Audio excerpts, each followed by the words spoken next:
Bien, entonces voy a empezar a compartir. Ok. Se puede ver bien, ¿verdad? Sí, Ok, listo. Bien, entonces el día de ayer nosotros estábamos hablando, haciendo un review rápido, revisamos la anatomía básica del riñón, son retroperitoneales, etcétera, todo eso de ahí. Lo que nos interesaba era la corteza y la médula, ¿no? ¿Verdad? Teníamos entendido que la médula, esta parte de aquí de las pirámides, era más oscura, tenía una tonalidad más oscura, por el simple hecho de que tenía más tonicidad. Es decir, aquí nosotros vamos a encontrar mayor cantidad de iones, una osmolaridad mayor en relación a lo que es la corteza. ¿Ok? También importante recordar que mediante las arterias van viajando los nervios que son simpáticos, son nervios simpáticos que pertenecen al sistema nervioso autónomo, y esto se los dije ayer porque es importante para la reabsorción tubular. ¿Ok? Bien, revisamos también los lugares de la nefrona, nefronas corticales, subcorticales. Debemos tener en cuenta que el glomérulo no se va a encontrar nunca por acá, sino siempre por acá. Otro dato importante a tener en cuenta respecto a lo que vimos ayer es que la nefrona pues está formada por un corpúsculo y por un conjunto de túbulos, ¿no? ¿Verdad? Bueno, por un túbulo que se divide en porciones, ¿no? ¿Verdad? Esto dependiendo de qué lugar del túbulo vayamos hablando. Bien, también vimos la estructura de lo que es el corpúsculo renal con el glomérulo y lo que es la cápsula de Bowman. Vimos la membrana de filtración que estaba compuesta de que tenía tres componentes: el endotelio, la membrana basal glomerular y los podocitos. Esto se iba a encargar de filtrar de la sangre muchas de las, casi todas las sustancias que ocupaban la tonicidad de la sangre. ¿Ok? Recordemos que estos capilares de aquí son fenestrados, es decir, tienen unos huecos, tienen unas fenestras. Y la membrana basal glomerular pues es un péptidoglicano. ¿Ok? Tiene gran cantidad de péptidoglicano, por lo cual va a tener gran carga negativa. ¿Ok? Y aquí nosotros ya encontramos el espacio urinario o el espacio Bowman. Nosotros vamos a encontrar pues ya la orina primitiva. ¿Ok? Bien, entonces hasta aquí más o menos avanzamos. Recuerdo que estábamos ya revisando esta parte de acá, ¿no? ¿Verdad? Vamos haciendo un review, porque esto es lo que en realidad nos interesa un poco más, para seguir hablando de lo que estábamos entrando ayer. Bien, revisamos ya las células que nosotros ya vimos, ¿no? ¿Verdad? Lo que es los capilares. Aquí vemos las luces capilares. ¿Ok? Vemos lo que es la membrana basal glomerular. La membrana basal glomerular no es más que esta línea de color morado, más o menos, ¿sí? Esta línea que está aquí, ¿no? ¿Verdad? Eso no es más que la membrana basal glomerular. Y debemos lo que son los podocitos con sus pedicelos, ¿no? ¿Verdad? Esta parte de aquí, los podocitos. ¿Qué eran los podocitos? Alguien que me puede decir, sin miedo, no hay ningún problema. Sí, no, sí, sí. Si se equivoca, sin miedo, ¿qué era un podocito?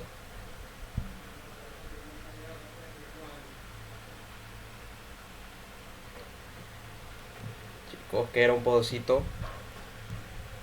Sin miedo, no importa que se equivoquen.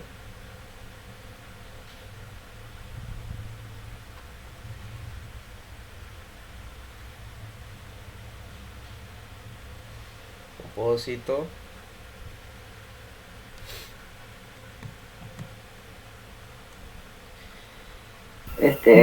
los podocitos son los que cumplen la función de ayudar a filtrar el plasma en esta orina primitiva, creo. Sí, así es, ayudan a filtrar también, son parte de hecho de lo que es la membrana de filtración, ¿no? ¿Verdad?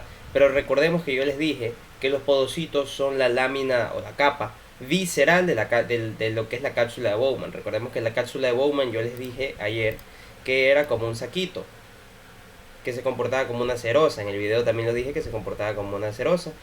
Tiene una capa parietal, aquí es un saquito, ¿no? Aquí adentro nosotros metemos lo que nosotros queramos, en este caso es orina del ultrafiltrado. Entonces es un saquito, la cápsula Bowman es más que un saquito, que tiene una capa parietal, que es la tela del saco, por así decirlo, la tela del bolsillo, mientras que lo de acá pues ya es la capa visceral, ¿no? ¿Verdad? Lo que visceral se llama porque está pegado a las vísceras. Entonces los vasos sanguíneos son unas vísceras, entonces al estar pegadas estas estructuras a las vísceras, pues es la capa visceral de la cápsula de Bowman o los podocitos. Recordemos que son sinónimos. ¿Ok? Entonces tenemos las células parietales y las células viscerales de la cápsula de Bowman. Igualito el comportamiento del pericardio. Recuerden que tenemos un pericardio Bueno, el pericardio tiene una particularidad de que tiene otro fibroso, pero tenemos un pericardio seroso, ¿no verdad? Y un pericardio visceral. De ahí tenemos también una pleura, ¿no verdad? Las que recubren los pulmones, tenemos una pleura parietal y una pleura visceral. Entonces así más o menos se comporta esto. Los podocitos no son más que células de la capa visceral de la cápsula de Bowman, ¿ok? Bien. Bien, ya teniendo en cuenta esos elementos que estamos revisando acá vemos ya las capas de la célula parietal, las células parietales de la cápsula de Bowman, ¿no verdad? Estas que se ven de color, bueno, que tienen núcleo, ¿no? Que es un epitelio simple plano, como podemos ver aquí, ¿no verdad? Esta que está aquí, ¿ya? Ahora, recordemos que vimos las células mesangiales. ¿Qué son las células mesangiales? No son más que un conjunto de membranas basales glomerulares aquí en el medio. Tenían varias funciones: sostén, fagocitosis, protección, etc. ¿Ok? Y también tenemos las células mesangiales extraglomerulares. Estas acá son intraglomerulares porque están en este límite, están hasta aquí, hasta dentro del glomérulo, por acá. Mientras que las acá son extraglomerulares porque van a estar por fuera del glomérulo. Y bien, hasta ahí tenemos una parte de las células que queríamos revisar. Vamos a revisar ahora estas células que yo les dije ayer, que son las juxtaglomerulares. Las células juxtaglomerulares, acuérdense siempre lo que yo les dije.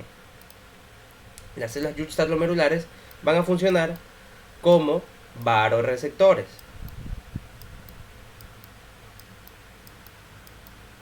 ¿Ya? Varoreceptores. ¿Por qué? Porque estas células juxtaglomerulares, ¿qué eran? Eran células musculares. Recuerdan que yo les dibujé ayer la estructura de un vaso sanguíneo que tiene una capa adventicia externa, una muscular media y un endotelio interno. Entonces la capa media, que es la capa muscular, aquí, en la arteriola aferente, recuerdan la arteriola aferente y eferente que expliqué el día de ayer, aferente la que llega con la sangre sucia y eferente la que sale con la sangre relativamente limpia, la capa muscular de esta arteriola aferente, que es esta capa que está aquí en medio, ustedes ven aquí que hay una transición, ¿no verdad? De aquí para acá hay una transición. Entonces esta transición es una especialización celular que transforma las células musculares comunes que encontramos en la arteriola aferente a células juxtaglomerulares. ¿Por qué son especiales estas células juxtaglomerulares? Porque son las que tienen en su interior renina. Y grábense en la cabeza: solo las células juxtaglomerulares tienen en su interior renina. Entonces cualquier sistema que quiera activar el sistema de renina, angiotensina, aldosterona va a necesitar estimular a las células juxtaglomerulares, ¿ya? Ya sea directa o indirectamente. Ya vamos a hablar de eso. Las células juxtaglomerulares actúan como varoreceptores. ¿Qué quiere decir esto? Que van a captar la variación de la presión arterial. Es decir, si la presión arterial va a subir o va a bajar, ¿no verdad? Perfecto. Ahora vamos a hacer esto ya lo dije ayer, pero es como para recordarlo y hacer más rápido, más entendible esto. Las células de la mácula densa, por otra parte, no son más que células del túbulo contorneado distal. Y yo les expliqué ayer que el túbulo contorneado distal, a pesar de ser relativamente irónico que haya células del túbulo contorneado distal a nivel del corpúsculo, pues aquí encontramos que se ve claramente como unas células del túbulo contorneado distal están pegadas al corpúsculo, ¿no verdad? La cápsula de Bowman y el glomérulo, ¿ok? Entonces estas células que se encuentran pegadas directamente aquí a la pared glomerular, estas células que se encuentran aquí, ¿ok? Las células que vemos aquí son distintas a las células que están acá. Entonces estas células que están aquí son las células de la mácula densa. Mácula significaba mancha. Es una mancha densa y estas células son especiales. ¿Por qué son especiales? Porque estas células van a funcionar, ¿ok? Estas células aquí van a funcionar como quimioreceptores. Recordemos que nosotros tenemos otros quimioreceptores a nivel anatómico, ¿no? Como es el cuerpo carotidio, ¿no verdad? ¿Qué captaba ese quimioreceptor? Captaba pues lo que es los niveles de oxígeno y CO2. Pero este quimioreceptor no va a captar oxígeno y CO2, sino que va a captar los niveles de reabsorción de cloruro de sodio. Siempre me equivoco. De cloruro de sodio.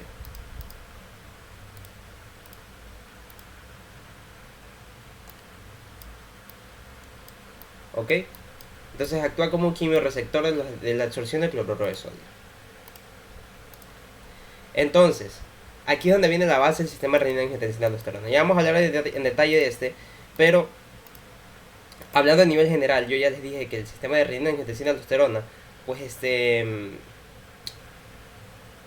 vamos a poner aquí, como puse en el video también que subir. El sistema de renina-angiotensina aldosterona tiene una... O sea, tiene que ser primero activado, ¿no verdad? O estimulado, tiene que ser activado. Y este es activado mediante dos mecanismos. ¿Ok? Puede ser activado por presión o puede ser activado por química.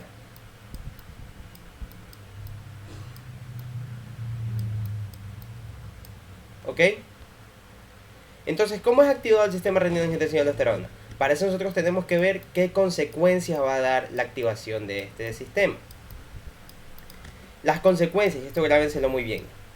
¿Cuáles son las principales consecuencias que va a dar el sistema renina-angiotensina aldosterona? Una subida de la presión arterial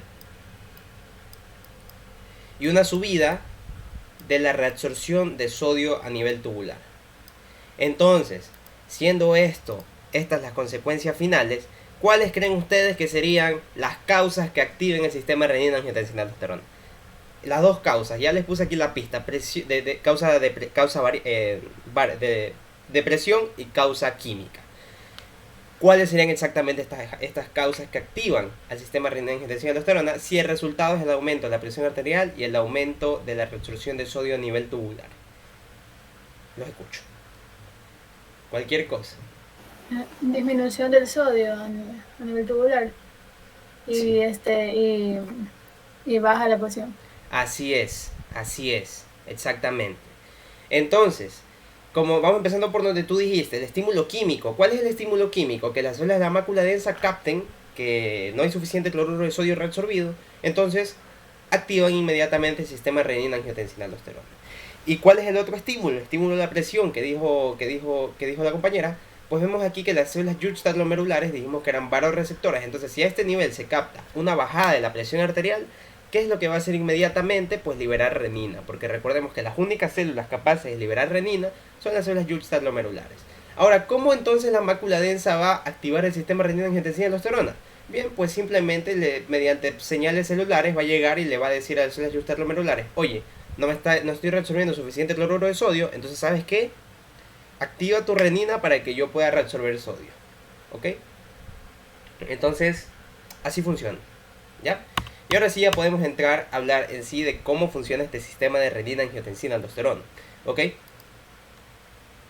Bien, como nosotros dijimos, tenemos dos tipos de estímulos, ¿no verdad? El descenso de la presión arterial o el descenso de la reabsorción de cloruro de sodio.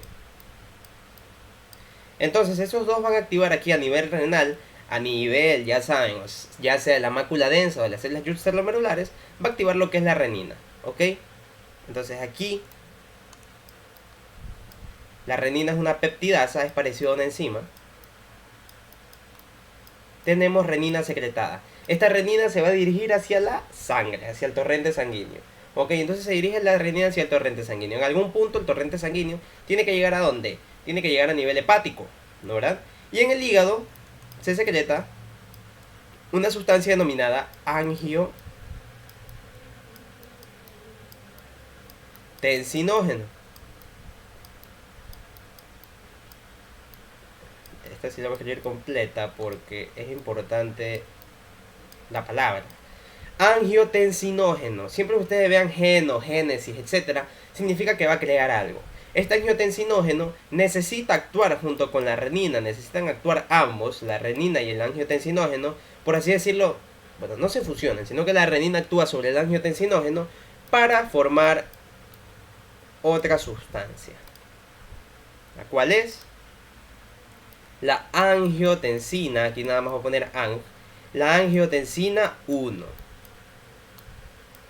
Angiotensina. Angio significa vaso sanguíneo y tensina significa tensador, pues, de un vaso sanguíneo. Pero ojo que tiene la nomenclatura 1. ¿Ok? ¿Qué significa esto? Este se llama angiotensina 1, o a mí me gusta decirle angiotensina inactiva. ¿Ok? Porque no va a cumplir su función vasopresora. Esta angiotensina 1 necesita ser activada por una enzima. ¿Dónde encontramos esta enzima? Asimismo, esta angiotensina 1 se va por torrente sanguíneo y llega a nivel alveolar, es decir, a nivel de los pulmones, ¿no? Llega a nivel alveolar. Y en los alveolos nosotros encontramos una enzima específica que es la ECA. La ECA no es más que la enzima convertidora de angiotensina. Esto es importantísimo que ustedes lo sepan. Les va a ayudar en fisiopatología, les va a ayudar en clínica, en lo que sea. ¿Por qué? Y en farmacología también. Porque hay medicamentos para las personas hipertensas que actúan sobre esto, sobre la ECA. ¿Ya?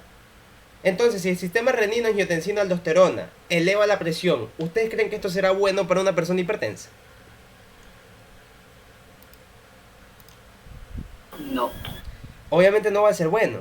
Entonces, los medicamentos contra la hipertensión han tomado esta enzima como referencia. Entonces bloquea los sitios de acción de la enzima convertidora de angiotensina y no se eleva la presión arterial. Eso es todo. ¿Ya? Es por eso que es importante que actúan medicamentos como la famosa pastilla, la Captopril, ¿no? Que actúa sobre sobre la enzima convertidora de angiotensina y así evita que se eleve la presión arterial. Ok, entonces retomando ahora sí. La angiotensina 1 actúa, bueno, no actúa, es estimulada por la ECA y esta ECA va a dar como resultado, ahora sí, la angiotensina 2. No está difícil, ¿no? No está difícil, simplemente es renina más angiotensinógeno secretado en el hígado, dan angiotensina 1, a nivel alveolar se activa gracias a la enzima convertidora de angiotensina y pasa a ser angiotensina 2. Este sí es importante. Este ya me resuelve un problema. Me resuelve el problema de la presión arterial, porque esta es angiotensina. Yo les dije que angiotensina significa tensar un vaso sanguíneo. Por ende, este va a aumentar la presión arterial. Ya tengo un problema resuelto. ¿Ya? Ya tengo un problema resuelto. Ahora,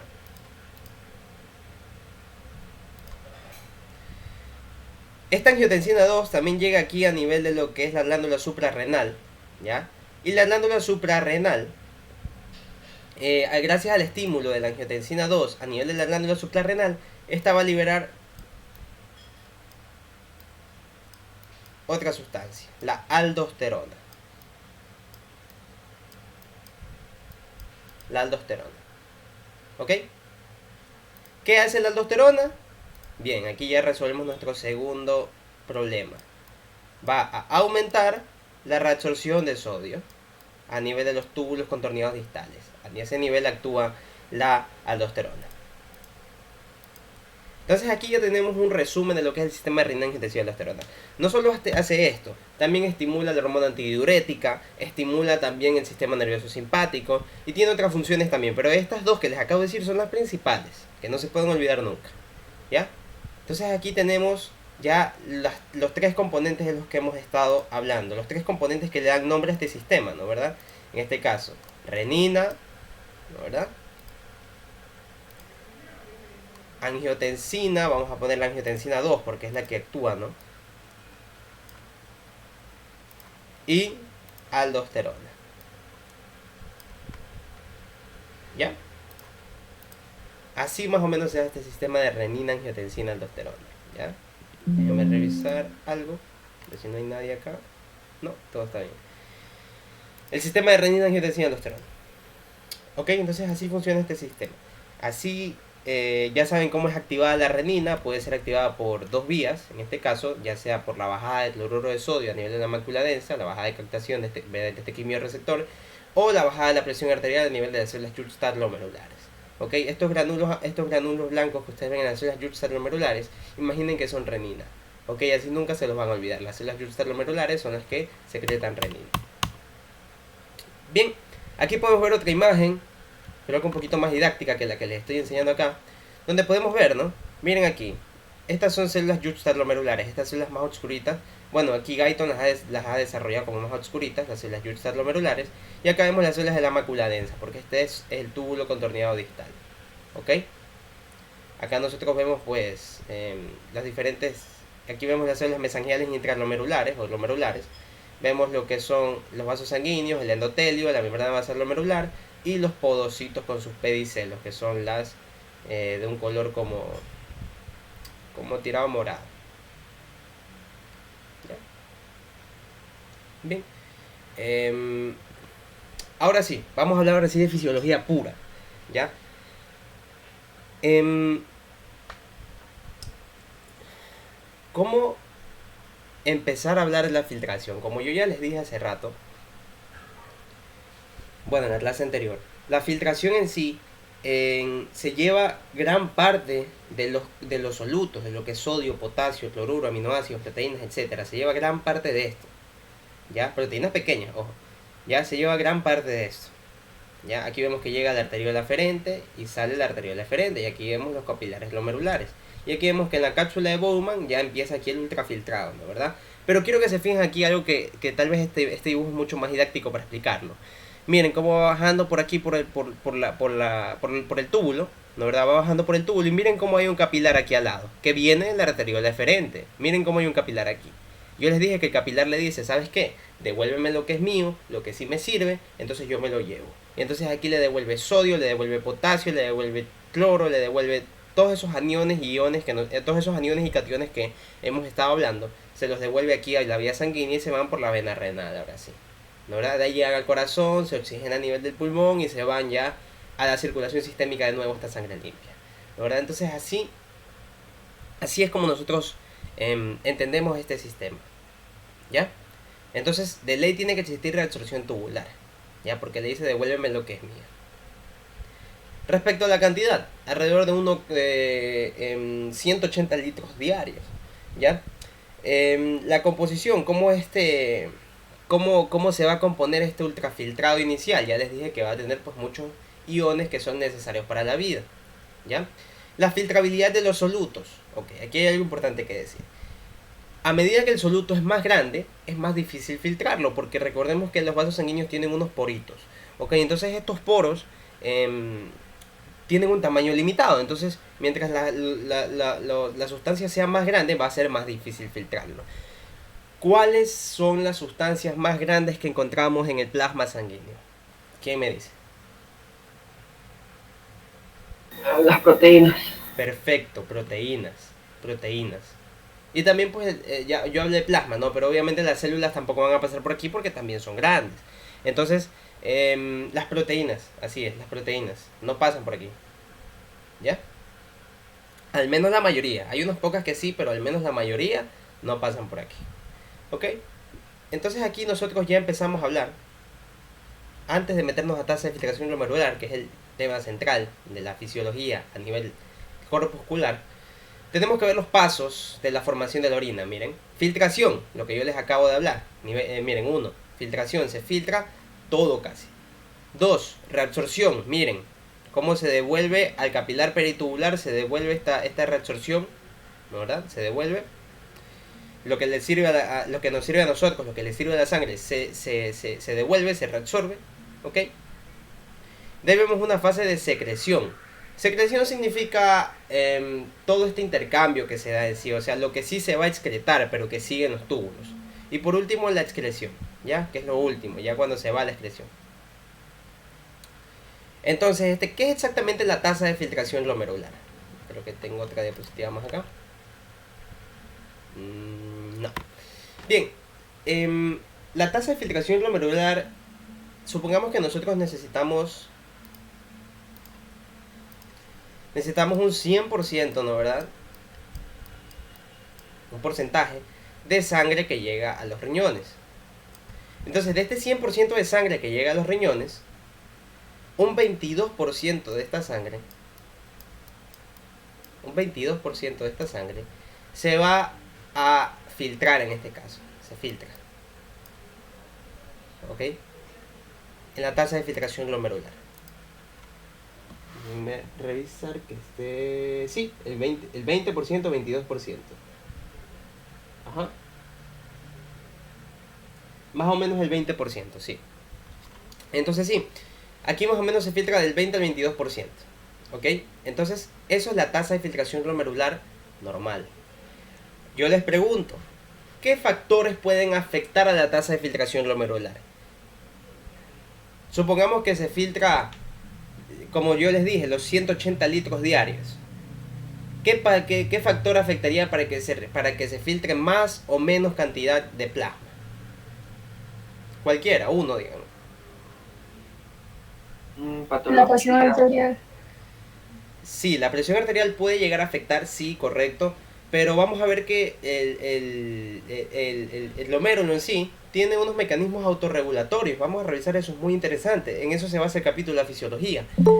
Pero también puede estar afectada, aunque no lo crean, por perfusión renal. O sea, si llega menos cantidad de sangre al riñón, obviamente se va a filtrar menos sangre, ¿no, verdad? O si hay falla renal, obviamente se va a filtrar menos sangre, la tasa de filtración glomerular se va a ver afectada, ¿no, verdad? Vamos a ver. O alguna retención de líquido o una deshidratación aguda. Sí, perfecto, sí. No es nadie, creo. Ah, ok. Entonces, la tasa de filtración glomerular, repitiendo, para el que recién entró, no hemos hablado mucho, solamente resumimos el sistema de renina-angiotensina y aldosterona. Igual yo tengo un video en TikTok en el cual está resumido en un minuto lo que acabo de decir. Entonces, bueno, estábamos hablando de la tasa de filtración glomerular, que es exactamente pues la cantidad de sangre que se filtra de la que llega a los riñones. La tasa de filtración glomerular es aproximadamente el 22% de toda la sangre que llega al riñón, y tiene una cantidad más o menos de 180 litros por día. Estábamos preguntando qué factores afectarían a la tasa de filtración glomerular. Pues como dijo la compañera primero, una bajada o subida de la presión arterial, perfecto, pero el riñón tiene mecanismos autorregulatorios. Empezó a decir Víctor, creo, bueno, yo dije una falla de la perfusión, Víctor dijo acerca de una deshidratación, etcétera. Sí, perfecto, todo esto va a afectar a la tasa de filtración glomerular, todos estos factores, ¿ok? Ahora, vamos a ver los determinantes de la tasa de filtración glomerular, ¿ok? ¿Sí? Bien, pero antes de esto quiero hablar de una parte importante. ¿Por qué la albúmina no se filtra? Las fenestras, lo que son los poros, todo esto, bueno, en sí el espacio por donde pasan el filtrado, supongamos que tiene, vamos a poner una longitud, ¿no? Supongamos que tiene una longitud, no voy a decir la exacta, pero supongamos que tiene una longitud de 10 nanómetros de diámetro. Y la albúmina tiene una longitud de, yo qué sé, 6 nanómetros de diámetro. Entonces, se supone que la albúmina debería poder pasar, ¿no, verdad? Debería poder pasar por aquí y llegar al ultrafiltrado, no hay ningún problema, porque es más pequeña. Y decíamos que ese era un determinante. ¿Por qué la albúmina no puede pasar? Porque yo les dije que la membrana basal glomerular estaba compuesta por peptidoglicano. Y los peptidoglicano tienen una carga negativa. Entonces, las proteínas, ¿qué carga van a tener? Van a tener carga negativa, porque el pH actúa sobre ellas y van a actuar como cargas negativas. Las proteínas, siempre grábense, actúan como aniones, es decir, tienen carga negativa y son bases, o sea, son compuestos básicos, no son ácidos. ¿Ya? Que alguien, no sé. Entonces son compuestos básicos, ¿no, verdad? Bien. Entonces, por eso es que la albúmina no puede pasar, porque recordemos que cargas opuestas se atraen, cargas iguales se repelen. Entonces negativo y negativo se van a repeler, no va a pasar por aquí la albúmina, ni la mayoría de las proteínas. Por ahí alguna, una que otra, pero muy poco. La mayoría de las proteínas va a pasar esto, se van a retener debido a su carga negativa, porque la membrana basal glomerular son peptidoglicano que tienen carga negativa y negativo con negativo se opone. ¿Ya? Esa es la causa. Bien, ahora sí, recordemos que nosotros hablamos de las fuerzas de Stirling en la clase pasada que tuve. Las fuerzas de Stirling, recordemos, haciendo un breve repaso, teníamos la fuerza hidrostática, ¿no, verdad? Y la fuerza coloidosmótica, ¿no, verdad? O bueno, las presiones hidrostáticas y coloidosmóticas, ¿no, verdad? Acá pasa exactamente lo mismo. Yo les expliqué cómo se nutría un tejido, ¿no, verdad? Un tejido se nutría pues porque hay un aumento de la presión hidrostática que está relacionado con el aumento de la presión sanguínea, porque bueno, yo les dije que la sangre pues al salir del corazón el corazón pues bombea la sangre, ¿no, verdad? Se aprieta el corazón a sí mismo y esta presión es transferida a la aorta. Y la aorta la transfiere a las distintas ramas que tiene. Y la aorta sí la transfiere a la mesentérica superior, al tronco celíaco, a la esplénica, etc. La transfiere esa presión a todas. Entonces esto es lo que nosotros conocemos como presión sistólica. Este aumento de la presión hidrostática, ¿ok? Este aumento de la presión hidrostática es el que ocasiona que se nutran los distintos tejidos, ¿verdad? Cualquier tejido.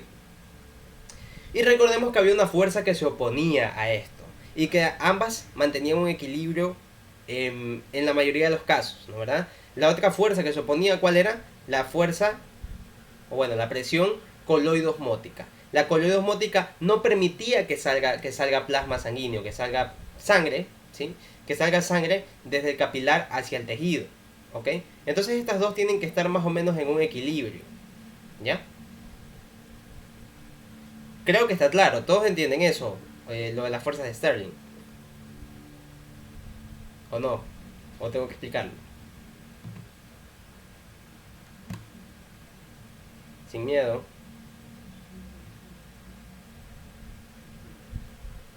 Sin miedo, chicos.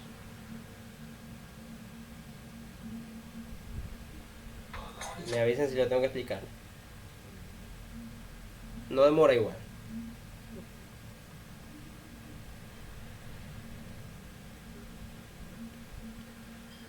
Bien, entonces voy a suponer que se entiende lo de las fuerzas de Stirling. Bien, las fuerzas de Stirling, pues como estábamos hablando, son dos, ¿no? La fuerza, la presión coloidosmótica y la presión hidrostática. La hidrostática favorece a que haya una filtración y la coloidosmótica por otra parte se opone, ¿no, verdad? Ok, pero estas dos fuerzas, estas dos presiones, por así decirlo, no solamente existen a nivel de plasma sanguíneo, no solamente existen aquí. En la cápsula de Bowman, ¿qué vamos a encontrar en la cápsula de Bowman? En el espacio, ¿qué vamos a encontrar ahí? Respondan, no hay problema si se equivocan.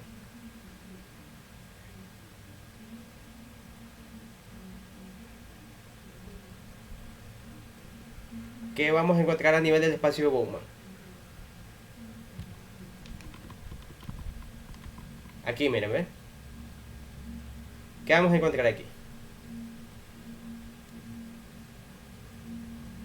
Chicos, sin miedo.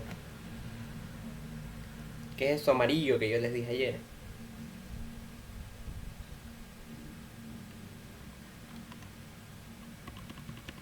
Chicos, bien. En el espacio de Bowman vamos a encontrar lo que es orina. Ok, orina primitiva, una orina súper rica en cationes, en iones, en todo eso. Ok, entonces vamos a encontrar una orina súper concentrada. Esta orina, pues, al ser un líquido, también va a tener tanto presión hidrostática como presión coloidosmótica. ¿Ya? Va a tener ambas, va a tener presión hidrostática como presión coloidosmótica. ¿Ya? Entonces, van a jugar un papel importante para que se filtre, para que exista la filtración. Van a jugar un papel importante 4 fuerzas. La presión hidrostática del capilar. La presión hidrostática de la cápsula de Bowman, de la orina de la cápsula de Bowman. La presión coloidosmótica del capilar glomerular. Y la presión coloidosmótica de la cápsula de Bowman. Entonces, esos 4 van a jugar un papel. Porque así como la presión hidrostática del capilar quiere que exista una filtración, que si quiere que se filtre, debido a que hay un aumento de presión, la presión hidrostática de la cápsula de Bowman quiere lo opuesto, quiere dar su orina, quiere regresar su orina hacia el capilar.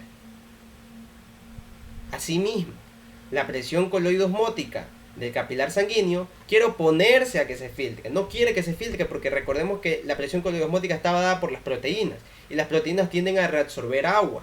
Entonces esta no quiere que se filtre. Sin embargo, la presión hidrostática por lo general le suele ganar. Entonces, por eso sí se filtra.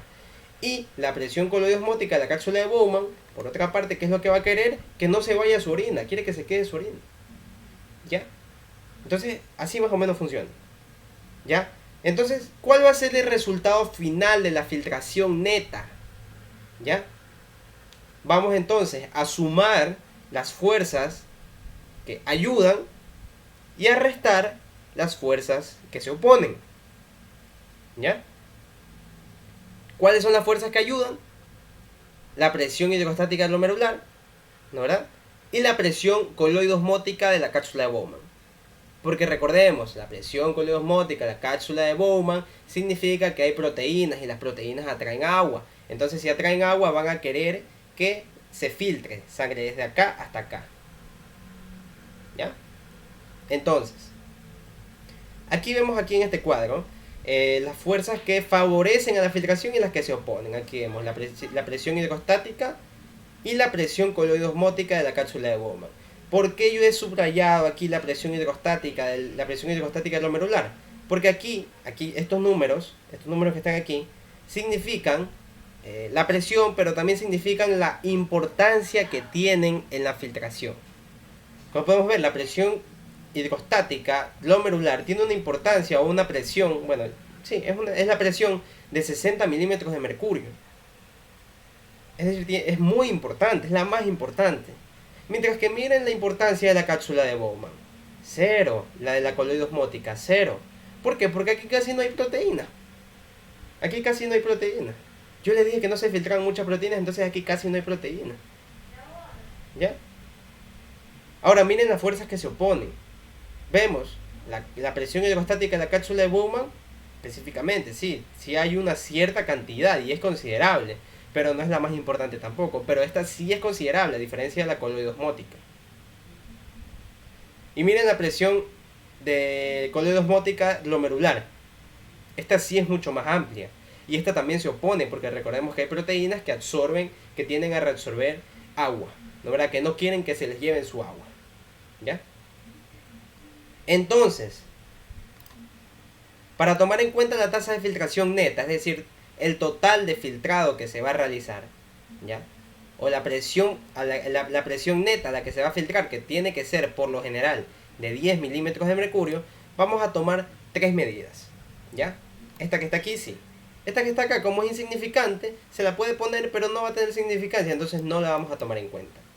Esta de aquí, sí, que es la presión hidrostática de la cápsula de Bowman, y la de acá también, que es la presión capilar, la presión coloidosmótica glomerular. ¿Ok? Estas tres nos van a ayudar. Entonces, como la presión hidrostática glomerular apoya la filtración, como la presión de la cápsula de Bowman se opone a la filtración, y la presión coloidosmótica glomerular se opone a la filtración, entonces estos mismos signos son los que van a llevar en su respectiva fórmula. La presión de filtración neta es igual a la presión glomerular hidrostática, como pueden ver, tiene signo, obviamente no tiene signo, pero significa que es positivo, menos estas dos de acá. La presión de la cápsula de Bowman y la presión hidrostática es esta, de la cápsula de Bowman, y la presión coloidosmótica glomerular. Entonces son las fuerzas que favorecen menos las fuerzas que se oponen. ¿Ya? Entonces, en eso se basa. ¿Ya? Esa es una determinante de la tasa de filtración glomerular. El otro determinante es un coeficiente glomerular, no le paren mucha bola. Lo que importa es que sepan esto de aquí. Esto es lo más determinante. La tasa de filtración neta está controlada por principalmente estas tres presiones, que ya sabemos que son cuatro, pero una es insignificante, que es la presión coloidosmótica de la cápsula de Bowman, porque aquí casi no hay proteínas. ¿Ok? Entonces, yo sé que esto puede ser un poco confuso, pero hasta aquí, ¿tienen alguna pregunta?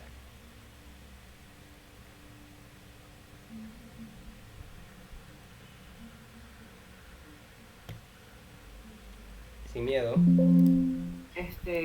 Yo, Sí, digan. un poco las diapositivas. Me avisan. Bueno, ella había mencionado de las fuerzas de Starling, déjame revisar mis apuntes. Yo tengo anotada que tiene como tal, ella explica las fuerzas de Starling que hidráulicas y oncóticas, y tú mencionas de, ¿cómo es? ¿Cómo dijiste? Presión hidrostática le digo yo. Sí, bueno, y también ella menciona, pero solo menciona dos, hidrostática y oncótica, pero dentro de esas hay la vascular y la intersticial y asimismo oncótica y vascular intersticial. Ajá. Y, pero ella da como término este medio, o sea, da de 20, 22, creo que bueno, 0,5, bueno, y en total hay una constante de presión de filtración, Sí. ¿no? Esa Ya entonces, constante que la que tú estás hablando es el coeficiente glomerular en este caso. ¿Ya? ay, Sí. es como ella habla con palabras más técnicas. Ajá. Lo que pasa es que tú estás tomando las fuerzas de Starling, ¿ya? Tú las estás tomando, vámonos a una imagen en blanco. Tú estás tomando las fuerzas de Starling como está el vaso sanguíneo, ¿no verdad? Acá Sí. tenemos unas células epiteliales, un epitelio columnar, por ejemplo. Tenemos células epiteliales, ¿no verdad? Y aquí tenemos tejido conectivo laxo. Voy a dar otro color mejor. Ahí. Y aquí tenemos tejido conectivo laxo.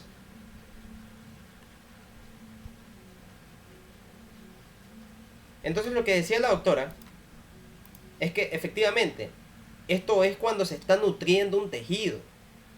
Entonces yo dije que a nivel glomerular no se está nutriendo ningún tejido, se está filtrando la sangre. Entonces por eso ella habló de fuerza oncótica y fuerza hidrostática a nivel del medio extracelular, es decir, aquí a nivel del tejido conectivo. ¿Ya? Ella habló de fuerza coloidosmótica y de fuerza hidrostática aquí.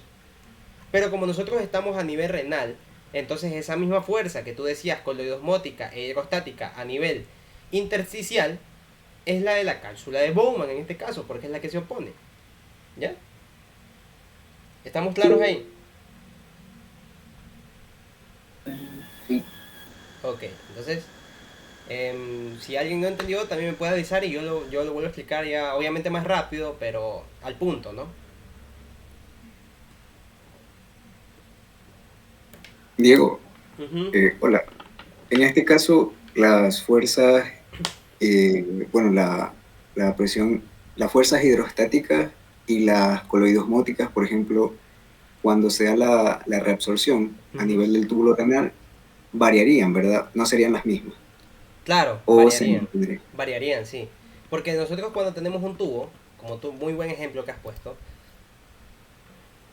nosotros cuando tenemos, por ejemplo, un tubo, ¿no? Hablando de cualquier tubo,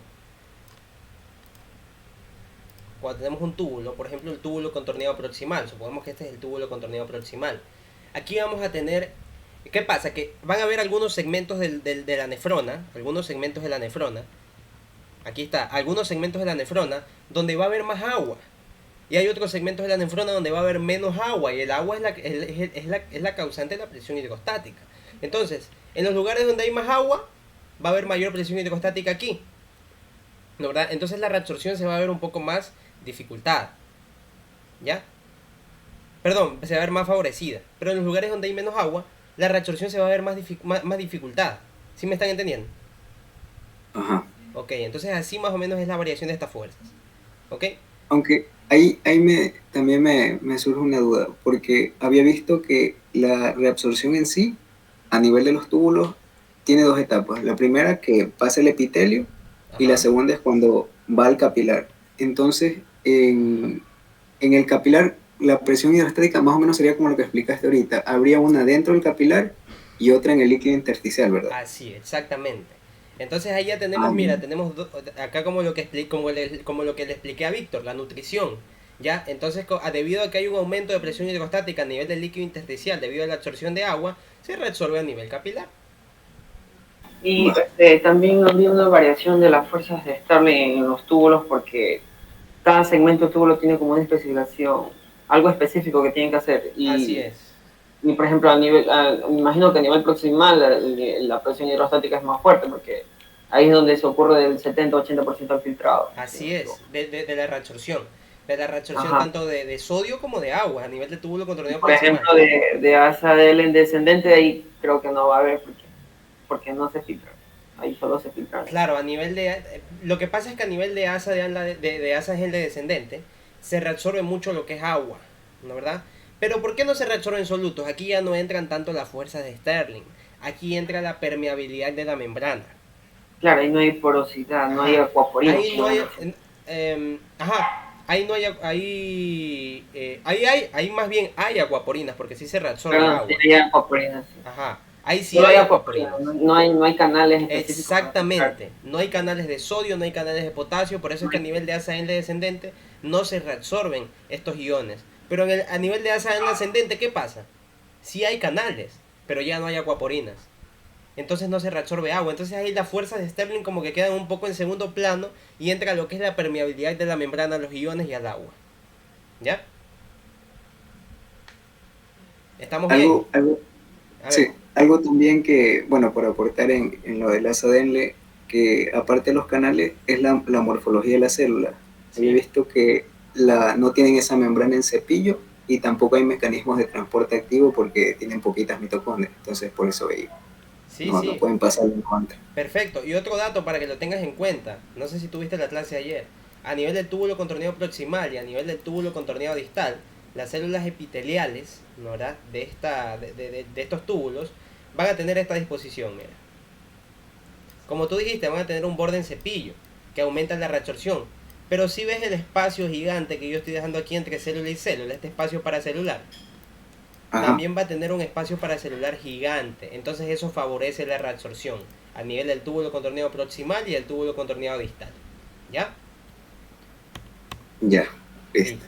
Estamos bien Gracias. hasta ahí entonces.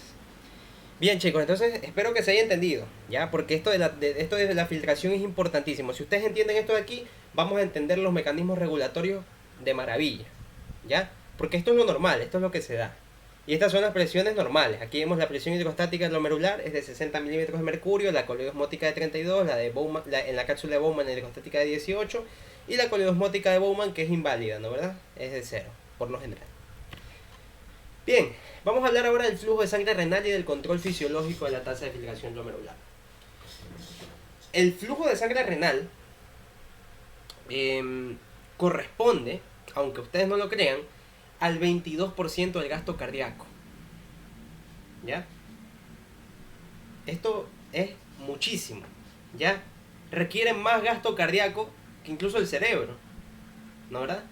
Requiere más gasto cardíaco que el cerebro y que otros órganos como el hígado, por ejemplo, que es un órgano altamente vascularizado. Necesita los riñones necesitan más flujo de sangre. ¿Ya? ¿Por qué? Porque necesitan nutrirse y necesitan limpiar la sangre. Entonces necesitan un gasto cardíaco enorme. ¿Ya? Entonces, eso respecto al flujo de sangre renal. Déjenme ver si no se me queda ningún dato. Sí. Sí, eso respecto al flujo de sangre renal. El flujo de sangre renal también está relacionado, pues obviamente, con la tasa de filtración glomerular, porque como les dije, si llega menos sangre al riñón, entonces va a haber menos tasa de filtración. Si llega más sangre, pues debería haber más tasa de filtración, ¿no verdad? Pero ¿qué pasa? La tasa de filtración glomerular tiene sus mecanismos autorregulatorios que los vamos a ver. Por eso se dice que la presión arterial prácticamente no afecta a la tasa de filtración glomerular, ¿ya? Por ejemplo, una persona que tiene la presión en 180, 110, la tasa de filtración glomerular se va a mantener estable. Claro que hay topes, como cuando llegan la presión hasta 200, 210, que ya es algo crítico, pues la tasa de filtración ahí sí se va a ver afectada, ¿ya? Pero hay un espacio, ¿ok?, en el que se va a mantener, pues, constante. La tasa de filtración glomerular no va a variar a pesar de la presión arterial, y eso es algo interesante y es el principal mecanismo regulatorio que vamos a tener que estudiar, ¿ya? Ahora, quiero que vean esta gráfica que he puesto aquí. En el eje de las X tenemos lo que es la reabsorción de sodio, ¿no verdad?, que va aumentando, y aquí tenemos el consumo de oxígeno, que va subiendo, ¿ok?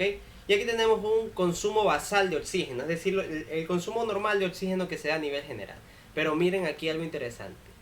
Mientras aumenta la reabsorción de sodio, va aumentando el consumo de oxígeno. ¿Ya? A pesar de no existir una nutrición, se va aumentando el consumo de oxígeno, ¿ya? Solo por el tema de la reabsorción de sodio, ¿ya?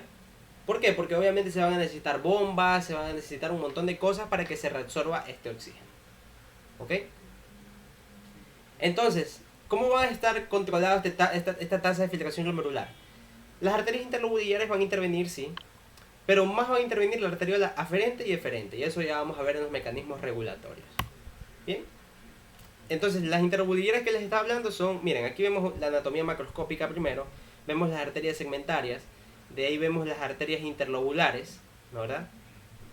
De ahí vemos a ver, las segmentarias, acá están las interlobulares, acá están las segmentarias, interlobulares, de ahí vienen las arqueadas o arcuatas, y de ahí estas ramas que ya vemos acá arriba, ¿no, verdad? Déjenme hacer zoom. Estas ramas que ya vemos aquí arriba, que ven que dan un montón de ramitas chiquitas, son las que ya van a formar glomérulos, ya las cuales son las arterias interlobuliares, ¿ok? Entonces, ahí es donde están estas tres arterias de las que les estaba hablando, ¿no? Interlobuliares, aferente y eferente, ¿ya? Acá las vemos ya a un nivel microscópico, perdón. Vemos aquí la arteria, acá está la interlobular, acá está la arteria arciforme o arcuata, y miren cómo va dando estas ramas, ¿no, verdad? Estas ramas que van a dar la arteriola aferente, crea el glomérulo, y acá está la arteriola eferente, ¿no, verdad? Y después, pues, la sangre ya limpia se drena por vía venosa. Bien, y miren, ya casi estamos por el final de aquí. ¿Cómo se mantiene constante esta tasa de filtración glomerular? Vamos a hablar de ello. Quedó claro que son importantes las fuerzas de Stirling a este nivel, ¿no, verdad? Porque aquí nosotros encontramos un líquido en la cápsula de Bowman, entonces también vamos a tener presión hidrostática, presión coloosmótica, acá lo mismo, vamos aquí a manejar 4 presiones, ¿ok? Pero, ¿cómo se va a autorregular en este caso la tasa de filtración glomerular? ¿Ya? Vamos poniendo un caso. Disminuye la perfusión renal, disminuye la sangre que le llega a los riñones. Pueden haber miles de causas, desde fallas cardíacas, ¿no, verdad? Hasta una obstrucción arteriovenosa, una compresión de la arteria renal. Pueden haber un montón de causas, ¿ya? El punto es que se está disminuyendo el flujo renal, ¿ya? Entonces, ¿qué es lo que va a optar? Vamos a poner aquí. Esto que tenemos acá es arteriola aferente, y esto que tenemos acá es arteriola eferente. Estas dos aquí, ¿no? Esta aquí y esta de acá es aferente, y esta de acá y esta de acá son eferentes. ¿Qué es lo que va a optar por hacer? Y aquí es importante, por eso es importante que ustedes entiendan las fuerzas de Stirling. ¿Qué está pasando aquí?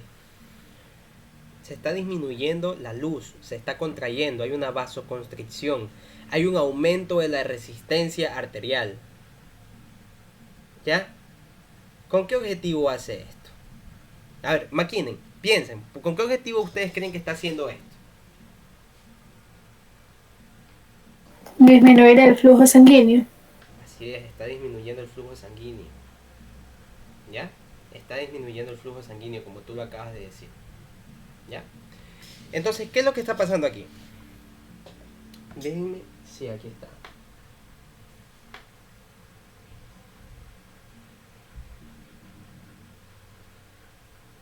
Sí. Ya, ¿qué es lo que está pasando aquí? Como hay una disminución del flujo sanguíneo a nivel renal, ¿no, verdad? Como hay una disminución, se está disminuyendo también el tamaño del vaso sanguíneo, hay un aumento de la presión, y yo les pregunto,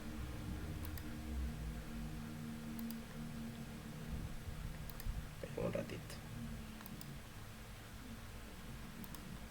A ver, aquí está algo mal.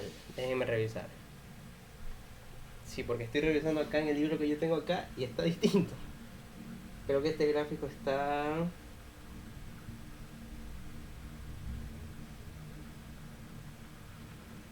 Ajá. Sí. Ya, esto está mal. Esta parte que está aquí está... o la estoy interpretando mal tal vez. Ya, vamos poniendo entonces, yo voy a poner a cada causa. Supongamos que hay un aumento de la perfusión renal. Lo que les estaba diciendo es sí está bien, pero vamos a verlo de esta forma. Supongamos que la causa general es un aumento de la perfusión renal. ¿Qué quiere decir? Que aquí, supongamos que la arteria renal tiene una vasodilatación.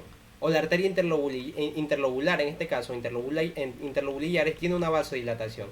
Entonces yo les pregunto, si hay una vasodilatación, ¿va a llegar más o menos sangre aquí a lo que es el capilar glomerular? Se está abriendo el vaso sanguíneo. El vaso sanguíneo estará así. Más sangre. Así. Va a llegar más sangre. Entonces, por ende, va a haber demasiada filtración. Se va a filtrar más sangre de la que debería. ¿Ya? Entonces, yo les dije que la tasa de filtración glomerular se salva de estas variaciones. ¿Cómo lo hace? Si hay un aumento de la perfusión renal por una vasodilatación, ¿qué va a hacer la arteriola aferente? Se va a contraer. ¿Con el objetivo de qué? De que llegue menos sangre hacia lo que es el glomérulo. Entonces, si llega menos sangre, ¿qué va a pasar? Va a disminuir. ¿Cuál es la fuerza más importante de Sterling para lo que es la filtración? La presión hidrostática glomerular. Porque recuerden, ¿qué es la presión? La presión es la fuerza con la que la sangre golpea las paredes de las arterias. La presión es la fuerza con la que la sangre golpea las paredes de las arterias. ¿Ya? Entonces, al haber una disminución del flujo sanguíneo, vamos a ver aquí que va a haber una disminución de la presión hidrostática glomerular. ¿Ya? Va a haber una disminución de la presión hidrostática glomerular. Entonces, si hay una disminución de la presión hidrostática glomerular, ¿qué es lo que va a pasar? Se va a mantener constante ahora sí la tasa de filtración glomerular.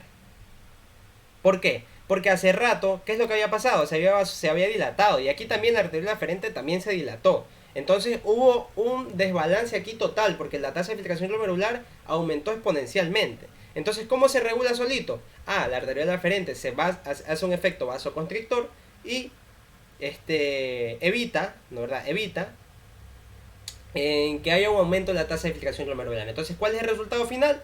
Una bajada de la filtración glomerular. Glomerular filtration rate, ¿ok? Tasa de filtración glomerular. También se le llama débito de filtración glomerular. ¿Ya? ¿Me entendieron? Si no, lo repito desde el principio. O si quieren que lo repita, simplemente lo repetimos de una manera más sencilla. Ella lo había explicado, los dos eventos que pueden haber en la...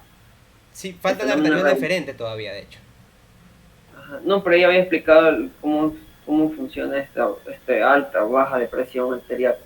Pero solo hasta de 100 a 180 funcionaba para el fenómeno de regulación. Sí, sí, la presión arterial media.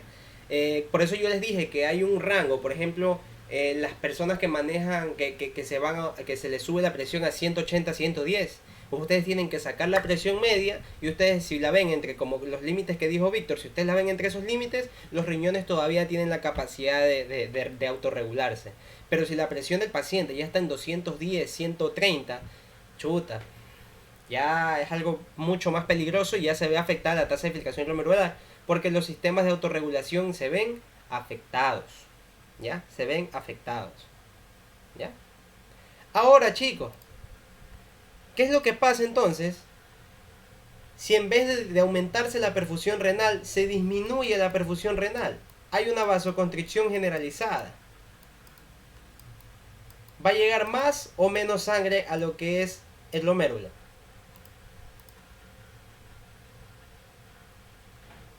Si hay una vasoconstricción,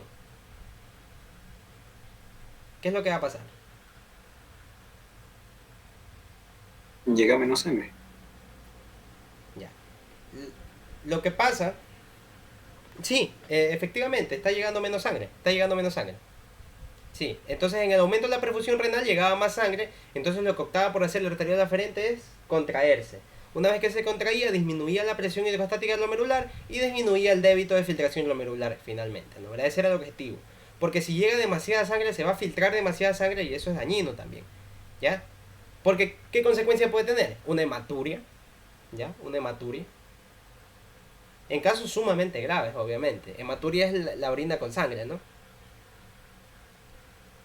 Entonces, ¿qué optaba por hacer la arteriola? Contraerse. Entonces, si es todo lo contrario, si hay una disminución de la perfusión renal, si hay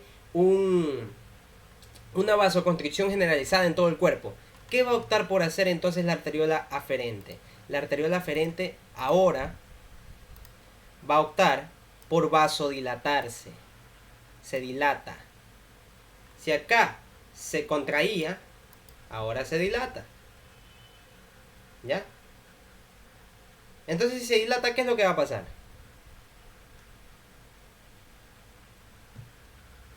Aumenta el flujo sanguíneo. Aumenta el flujo sanguíneo. Entonces ya no se va a ver disminuida la presión glomerular, sino que se va a ver aumentada. Y si se aumenta la presión glomerular, ¿qué es lo que está pasando? ¿Qué pasa si se aumenta la presión glomerular? Se filtra más. Se filtra más. ¿Ya? Se filtra más. Entonces hagamos un repaso hasta ahora de lo que hemos visto de la arteriola aferente.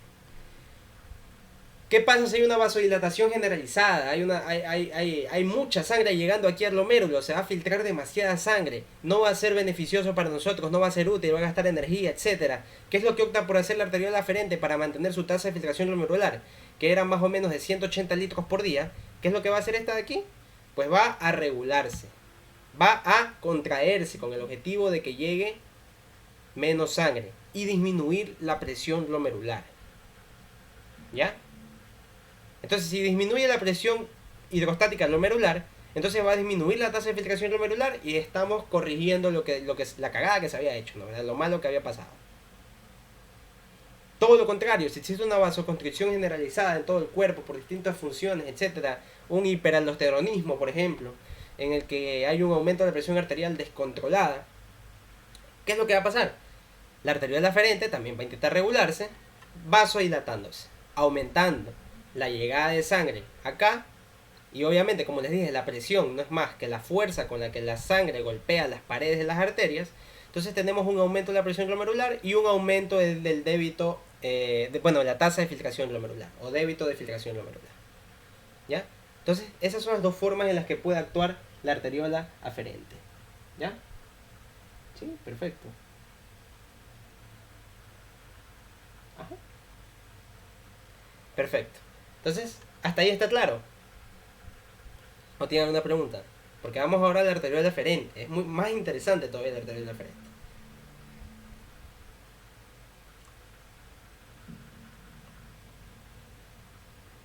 Bien, vámonos entonces a la arteriola eferente.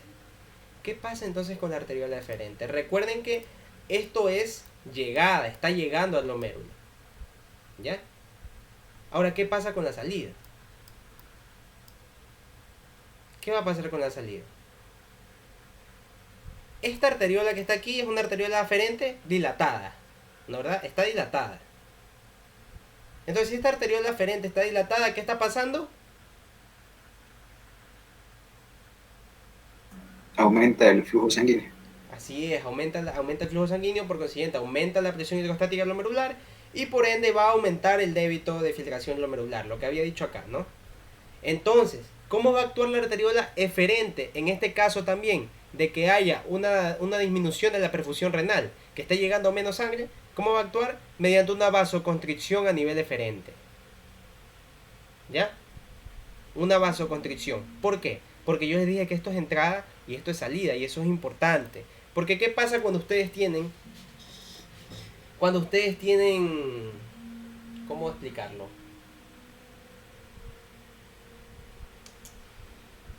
Supongamos que...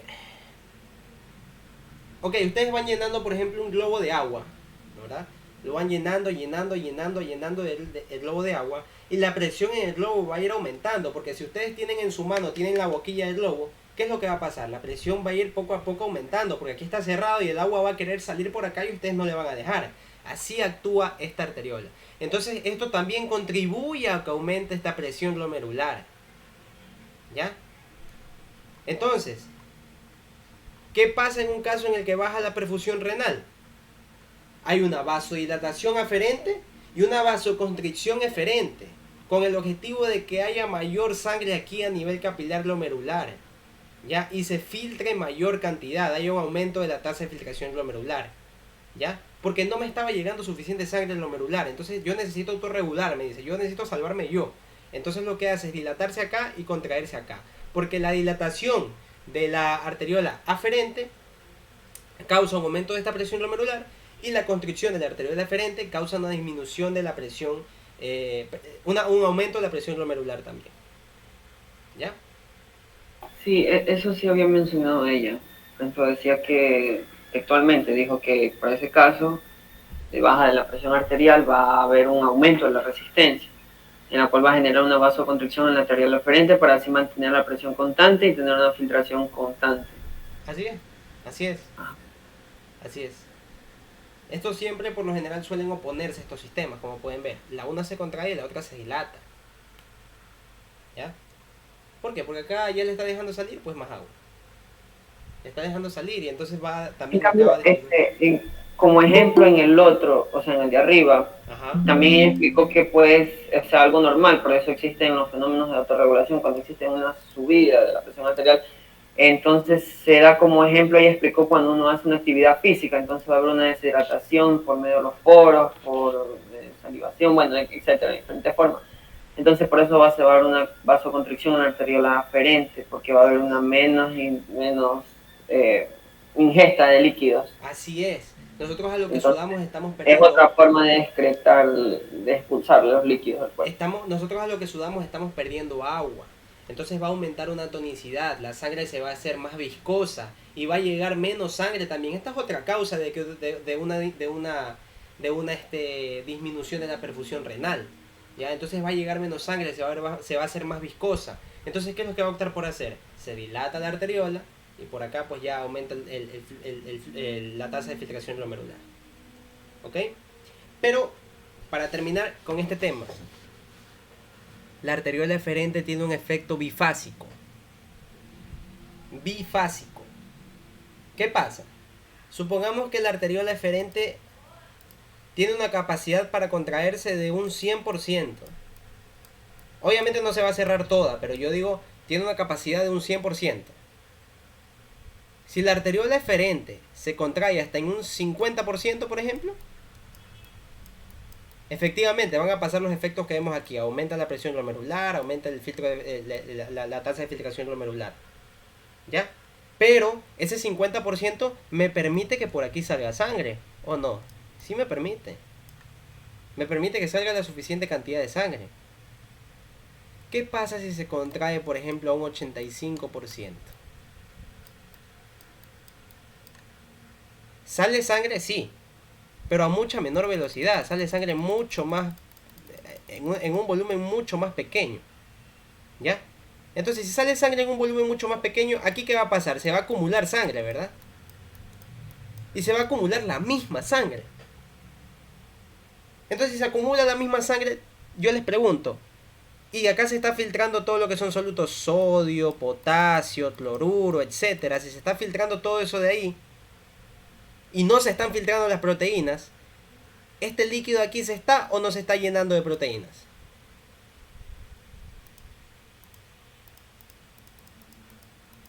Sí, estaría aumentada. Estaría aumentando la presión oncótica, ¿no, verdad?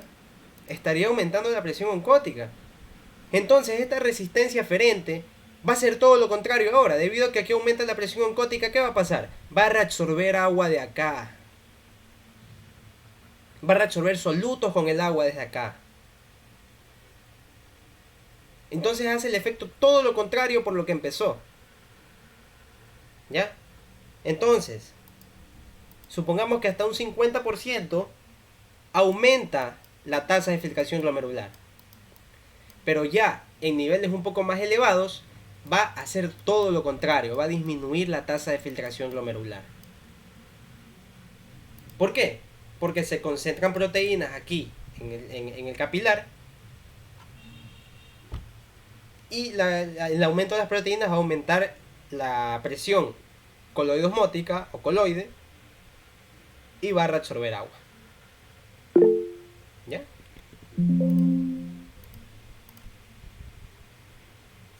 Jorge, sí, dime Jorge, dime. Ya, quería también aportar algo que ahorita con lo que estás explicando, lo que pasa en los capilares peritubulares, porque si se concentran ahí las proteínas, también disminuye ya la presión coloidosmótica y la hidrostática, entonces se reabsorben también más agua Más agua, sí. en los capilares. Sí, así es, como tú lo dices. Muy bien. Eso pasa pues a nivel de distintas partes tubulares, ¿no? Dependiendo de qué túbulo estemos hablando. Sí, perfecto, sí. Manejar las fuerzas de Stirling es importante. Miren, yo les digo así, en serio. Manejar las fuerzas de Stirling es importante, sí. Es importantísimo. Pero verle el sentido de las fuerzas de Stirling en cada tejido que ustedes vayan a estudiar es un poco engorroso. Yo les digo porque ya lo intenté también. ¿Y por qué es un poco engorroso?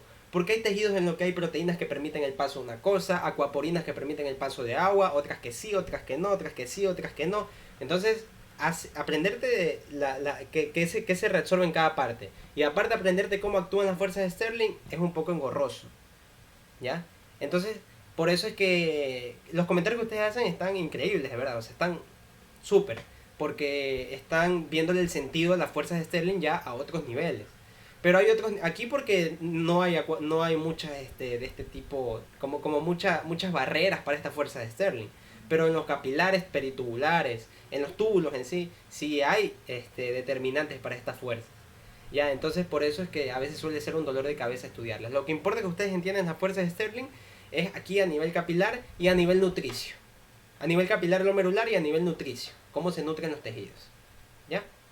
Entonces por eso es que las fuerzas de Stirling a veces suelen ser un dolor de cabeza. Y yo al menos les recomiendo que más bien se aprendan las propiedades de la membrana. ¿Ya? Porque a veces las fuerzas dejan de tener tanta importancia debido a las proteínas de membrana. ¿Ya? Bueno, entonces sí, estamos bien hasta ahí. Ya vimos cómo se mantiene constante, cuál es el mecanismo, ¿no? Pero el riñón no es que lo hace así de loco ni lo hace por sí solo, ¿ya? El riñón necesita una retroalimentación, este sistema de autorregulación. Esto que está aquí es la parte efectora de un sistema que se denomina retroalimentación túbulo-glomerular. ¿Ya? Túbulo-glomerular. ¿Por qué? Yo les dije que el sistema renina-angiotensina-aldosterona tenía dos causas, ¿no? La bajada de la presión arterial y la bajada de la reabsorción de cloruro de sodio. ¿Ya? Entonces, la bajada aquí de la reabsorción de cloruro de sodio, díganme ustedes lo que se les venga a la cabeza. ¿Cuál sería una causa de la bajada de la reabsorción de cloruro de sodio a nivel del túbulo contorneado distal? Una causa con... Una, Insuficiencia renal. Digan. una disminución en la concentración de sodio en la luz tubular. Así es, una disminución de la concentración de sodio. ¿Y tú crees que esto se puede dar por una disminución de la tasa de filtración glomerular? Sí. Sí, ¿no, verdad? Entonces, aquí no hay ningún receptor que me diga, oye, no estoy filtrando suficiente sodio, ayúdame. No estoy filtrando suficiente potasio, ayúdame. No estoy filtrando suficiente cloro, ayúdame. El receptor está aquí. El quimiorreceptor que yo les dije, la mácula densa. Este detecta. Entonces este detecta y el cuerpo humano de verdad es tan perfecto, está tan bien hecho que pone estas células al ladito de las células yuxtaglomerulares. ¿Con qué objetivo? La célula yuxtaglomerular libera renina, ¿no, verdad? Y se activa el sistema de renina, angiotensina, aldosterona. ¿Y qué efectos tenía el sistema de renina, angiotensina, aldosterona? Ah, libera angiotensina 2, ¿no, verdad? ¿La angiotensina 2 es un vasoconstrictor, sí o no?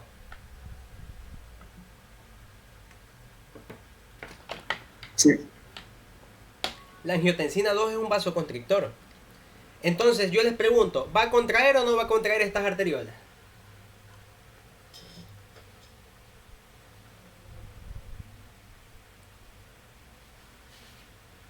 Nada, hicieron bien en no responder. Porque aquí pasa algo. Que ya se los voy a explicar, pero tienen que tener en cuenta que sí va a contraer una de las arteriolas, que es la eferente. ¿Ya? Entonces cuando se contraía la arteriola eferente hasta un 50%, ¿qué es lo que pasaba? aumentaba el filtrado glomerular. Aumentaba el filtrado glomerular como resultado final.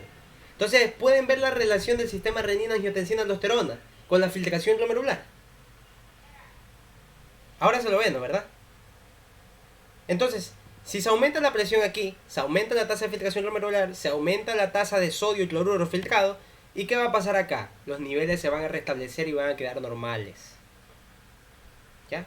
Entonces así se relaciona la retroalimentación tubulo-glomerular con el sistema de renina-angiotensina-aldosterona. ¿Ya?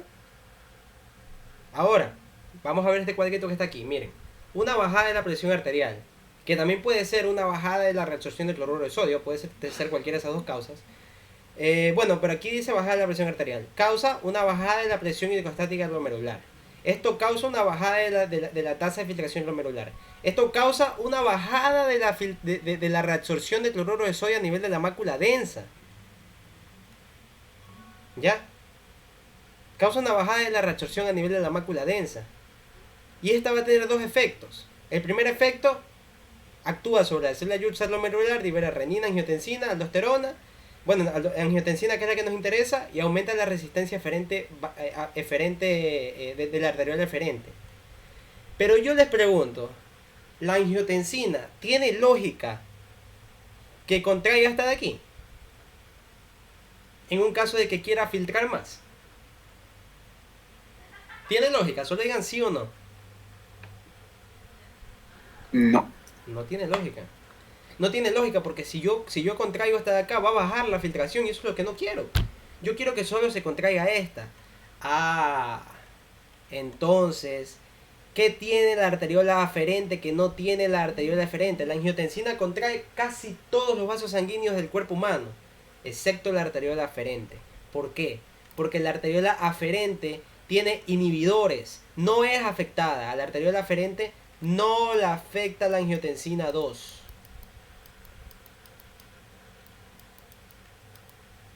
¿Por qué? Porque tiene vasodilatadores, como el óxido nítrico, por ejemplo, las prostaglandinas, que son vasodilatadores potentes. Entonces, por eso es que la arteriola aferente no se contrae. Y el cuerpo humano, como les digo, es tan hermoso, que como pueden ver, actúa en el sistema de autorregulación. Esta de aquí se está dilatando, bueno, no está siendo afectada por la angiotensina, pero sí se está contrayendo la eferente, entonces va a haber un aumento de la presión hidrostática glomerular y finalmente un aumento de la tasa de filtración glomerular. Cosa que, si se contrayera esta también y esta también estuviera contraída, no va a pasar nada. No va a pasar nada. ¿Ya? Entonces, así funciona. ¿Ya? Porque aquí existen protectores. Entonces el sistema renina, angiotensina y aldosterona no lo va a afectar. Voy a repetir esta última parte. ¿Ya? Pongamos de causa principal la bajada de la presión arterial, ¿no? ¿Verdad? Esta de aquí, de hecho, ya está captada por acá, por las células yuxtaglomerulares, en la arteriola aferente y también en la arteriola eferente algunas. Entonces ya es captada acá, pero tal vez todavía no libera la renina. Puede ser que no. Entonces, ¿qué es lo que va a pasar si se disminuye la presión? En un principio no está activado todavía este sistema autorregulatorio. Entonces, aquí también se va a aumentar la presión y va a llegar menos sangre acá. Y se va a filtrar por consiguiente menos sangre por una disminución de la filtración glomerular. ¿Ya?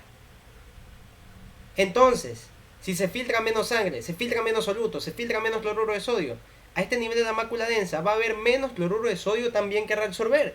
Entonces la mácula densa, al ser un quimioreceptor, recepta que no se está filtrando suficiente cantidad de cloruro de sodio y le va a avisar a las células yuxtaglomerulares. Entonces las células yuxtaglomerulares dicen, ¿sabes qué? No hay suficiente cloruro de sodio, no hay suficiente presión arterial. Activemos la renina. Entonces, ¿qué es lo que va a hacer? Activar la renina. De ahí viene la angiotensina, la angiotensinógeno, angiotensina 1, angiotensina 2, etc. Y aumenta la resistencia arteriolar eferente. Pero como les dije, la resistencia arteriolar eferente está protegida, por lo tanto, esta de aquí va a disminuir, es decir, va a haber una vasodilatación aferente. Y va finalmente a darse este fenómeno regulatorio, aumentando la tasa de filtración glomerular. Y fíjense cómo aquí tiene esta línea punteada que llega y dice inhibe esta bajada de la presión hidrostática glomerular.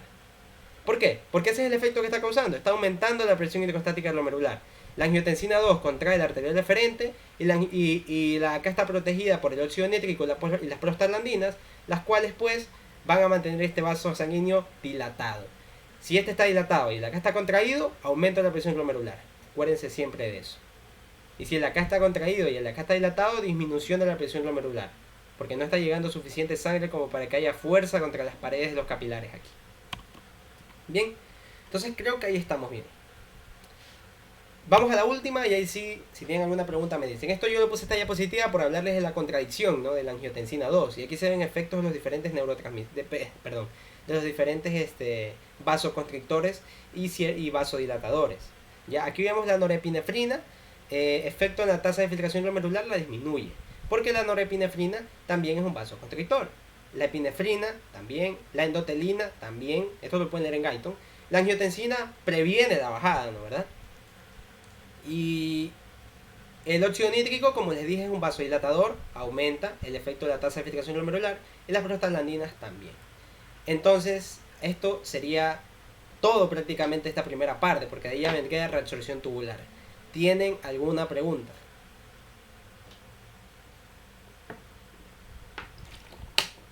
Cualquiera. Acotación, pregunta, lo que sea.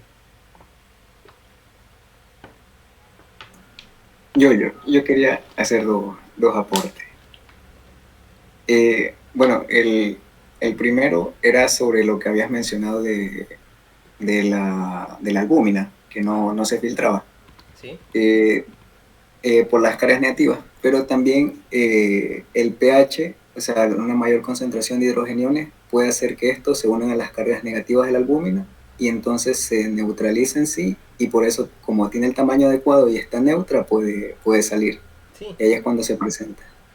De hecho, ahí es cuando se presenta la hipoalbuminemia. Hipoalbuminemia y albuminuria. Albúmina en la orina. Porque la albúmina aquí pasa, pero después no se reabsorbe. Ajá, por el tamaño. Así es. Porque estos cambios que tú mencionas en el pH no son normales. ¿Ya? Ya. El pH sí puede variar, pero no puede variar tanto. Sí, eso, y también que el aumento del pH también provocaba una hipercalcemia, porque el calcio también sabe estar unido a la albúmina, y entonces si estos hidrogeniones ocupan su lugar, aumentan el calcio libre. Sí. Ya. Sí, muy bien. Y lo último que quería aportar era sobre el tema de la aldosterona, que, por ejemplo, en el túbulo distal se lo divide en dos segmentos, uno proximal y otro distal. Y en el proximal está la de la mácula densa, y en el segmento distal estaban las células principales y las intercaladas. Así entonces, y la aldosterona actúa sobre las células principales, donde promueve lo que es la reabsorción de sodio y la secreción en cambio de potasio. ¿Sí? Y asimismo en la porción cortical del túbulo colector, que también tiene como la misma morfología. Sí, perfecto. Como dijo, esto lo vamos a ver en túbulos. Como dijo Jorge, es un buen aporte que acaba de hacer, porque el túbulo contracneo distal, yo les dije que era uno en sí, pero él dice uno más tardío y uno más temprano, ¿no, verdad? En el temprano él habló de dos células muy importantes, que son las células principales y las células intercalares. Las células principales, como dijo él, ahí es donde actúa la aldosterona, ¿ya? Ahí es donde actúa la aldosterona, aumentando la reabsorción de sodio y secretando lo que es potasio, mediante una bombita, ya, una bomba de sodio y potasio. Aquí actúan ciertos antidiuréticos también, de hecho. Y las células intercalares son aún más importantes, bueno, son igual de importantes, pero para lo que estamos viendo ahorita en bioquímica son más importantes, porque ahí es donde se da el equilibrio ácido-base, ¿ya? Ahí es donde se da el equilibrio ácido-base. Ahí es donde hay canales para el bicarbonato, donde hay canales para los hidrogeniones. Entonces ahí es donde se da el equilibrio ácido-base, la regulación ácido-base a nivel renal, ¿ya? Entonces... De hecho, hablando de, antes de que siga, de hecho hablando, ella había mencionado de donde dice el túbulo distal, ya en la parte, o sea, el túbulo distal o más distal, ya, para llegando al colector, ahí también se van a encontrar lo que es la hormona o enzima vasopresina, que también actúa en este regulamiento de... Sí, la hormona antidiurética. Se encuentra aquí y se encuentra por acá en el túbulo colector, ya. Sí, en el colector más en la parte medular. Sí, sí, perfecto. Ahí se encuentra la antidiurética. Porque aquí encontramos gran cantidad de acuaporinas. Entonces la antidiurética actúa Tipo sobre las 3, acuaporinas. 4, 2. Porque hay tipos también de acuaporinas, 3, Sí, 4. hay acuaporinas, hay 4 tipos de acuaporinas. Sí. Las aquí son tipo 2, creo. Bueno, entonces creo que hasta ahí estamos bien, ¿no? Em, bueno, chicos, espero haya quedado lo más claro posible. El tema de los túbulos, pues tal vez lo podríamos estar viendo el día lunes. Ya eso igual voy a socializarlo ahí en el grupo. Igual esto queda grabado, entonces cualquiera puede acceder a este. Entonces, si tienen alguna duda, lo podemos revisar ya el día lunes sin ningún problema. Entonces, nada, espero... Sí, dime, Víctor. No, me trajo. Ah, ok. Entonces, en ese momento lo debemos de revisar, ¿no? Entonces, muchas gracias por escuchar y espero tengan una excelente noche. Dale, Diego, gracias. Chao. Gracias, Diego. Chao. Gracias.